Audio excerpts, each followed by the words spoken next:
Hi guys, good evening sa inyo, no. So gusto ko lang i-record 'to kasi tawan-tawa talaga ako. No, ang daming nagsusumbong sa akin dito for the past weeks na maraming ang gumagaya ng page ko tapos nagpi-PM, no. Kaya lagi ako nag-warning na never ako mag-friend request sa inyo, never din ako magpi-PM kasi yung legit na wag forex is naka-page siya, hindi siya profile na pwede mag-friend request, no. So kaya pag kami nag-friend request sa inyo, malaki yung chance na ano yan, scammer yan, no. So yun nga, for the past weeks ang daming nag-message, nagsusumbong na ganito ganyan, nag-PM sa kanila, nag-friend request sa kanila. Tapos ay yung iba sinasakyan nila, pinagtitripan nila. Pero tong isang wag squad ngayon, tawan-tawa ako kasi nagtanong pa sa kanya, no, kung nakakaintindi daw ba ng English, na parang akala mo ang galing mag-English. Kasi ang legit na mag-forex, hindi magaling mag-English. Yun po ang katotohanan doon. Kaya makikita niyo yung mga post ko, mali-mali yung grammar. Kasi ang totoo talaga, hindi talaga ako magaling mag-English. Tawa-tawa ako dito.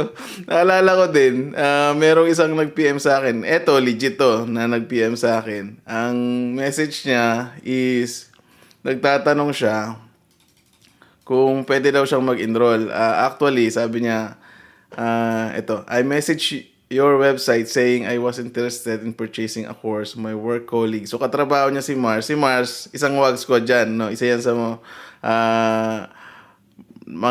matatagal ng wag squad. Tapos, na-recommend daw ako sa kanya, saying you help him really improve his trading. I was asking you to please let me know the next time I can sign up since your site said you're closed, and then I received an email asking me to contact you on Facebook. So, yun, nag-reply ako sa kanya, sabi ko dito, and nagsabi pa siya ng, I also do not understand Filipino, unfortunately, would this make it difficult to learn from your course? So, ibang lahi ito. So, tinanong ko siya, what's your nationality, bro? Sabi niya, Dutch and Ghanaian? Hindi ko alam. Ghana. Basta taga-Ghana to. So, ano to? Possible itim. No, Ghana eh. Tama ba ako? I-correct nyo na lang ako. Possible dual citizen to, Dutch and Ghana eh. Or mixed race. In case you don't speak those, I also speak very good English, no. So, ayan ang reply ko sa kanya. Sabi ko, it's kind of challenging for me to teach you in English because I'm not good at it as much as I want to help you, but I'm not really comfortable speaking in English. I hope you understand, no. So, nakatry na kasi ako.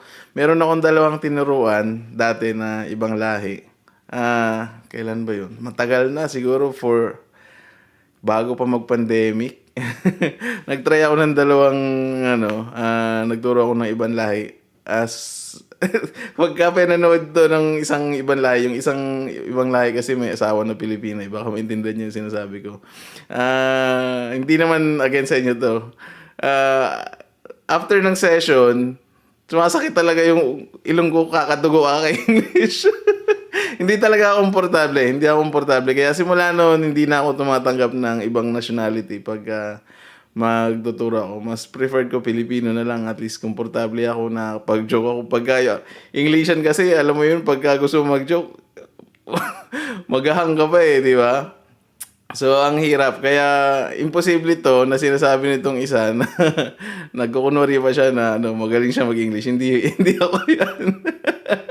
Ingat kayo guys, no? Gutom na naman sila. Ang dami nila. Pag sinearch nyo dyan, ang daming gumagaya ng page. Kaya, meron pa ako nakita. Wait lang, naalala ko.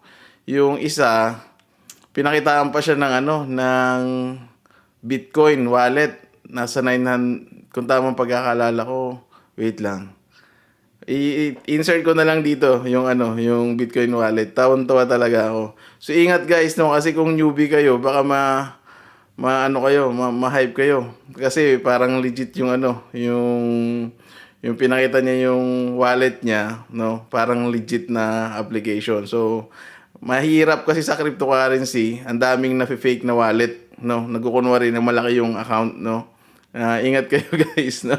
So yun lang, gusto ko lang mag-raise ng awareness, no, na Pagka may nag-PM sa inyo or nag-friend request sa inyo na wag forex, hindi ako yun. Definitely hindi ako yun. Actually, kung ako nga, ang tagal ko pa mag-reply, yan, mag-a-add sa inyo, mag-message pa, hindi, tapos mag-offer pa ng kung ano, hindi po ako yan. So, ingat guys, no? Yun lang guys, ang kulit eh. Yun lang, ano pa ba? Wala lang, ano lang, napasay lang ako nito ngayong gabi. Ingat guys, gutom na naman sila, no? Yun lang. God bless guys. Bye-bye.